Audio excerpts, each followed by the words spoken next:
আসসালামু আলাইকুম প্রিয় দেশের সবাই কেমন আছেন? আজকে গাছের ডালে ডালে কাঁঠাল পাকতে শুরু করেছে। আমাদের গাছটা বেশ উঁচু, তাই মই লাগিয়ে উঠতে হবে। মইটা ঠিকঠাক করে নিচ্ছি। মইটা আমি নিজেই এনে গাছের গায়ে লাগালাম। ধীরে ধীরে মই বেয়ে উপরের দিকে উঠলাম। হাতের ঘামে পরিশ্রমের ছাপ, কিন্তু মনটা আনন্দে ভরে গেছে। কারণ এই কাঁঠাল, এটা আমাদের বাড়ির পুরনো গাছের ফল। বছরের এই সময়টা আমরা সবাই অপেক্ষা করি কখন কাঁঠাল পাকে। উপরে উঠে খুব সাবধানে একটা একটা করে কাঁঠাল পাড়তে হবে, যেন কোনোটা ভেঙে না পড়ে, ফেটে না যায়। একটা কাঁঠাল পাড়লাম, বেশ মোটা আর ভারী। নিচে দাঁড়িয়ে সবাই হাত বাড়িয়ে নিচ্ছে।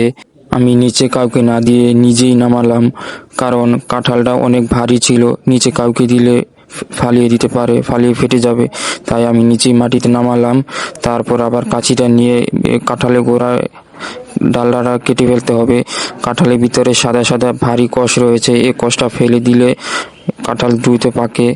আজ সন্ধ্যাবেলা সবাই মিলে এই কাঁঠালটা কাটবো, তারপর মজা করে খাবো।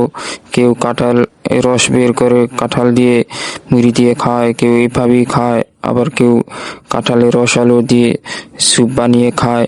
এভাবে আমাদের এই কাঁঠালের রসালো আনন্দ সবসময় ভরপুর থাকে। আমাদের বাড়ির সবাই মিলে এই কাঁঠালটা ভাগ করে খাবো। সুপ্রিয় দর্শক বন্ধুরা, ভিডিওটা এই পর্যন্তই। আবার পরবর্তী ভিডিওতে দেখা হবে। আল্লাহ হাফেজ। আসসালামু আলাইকুম ওয়া রাহমাতুল্লাহি ওয়া বারাকাতুহু।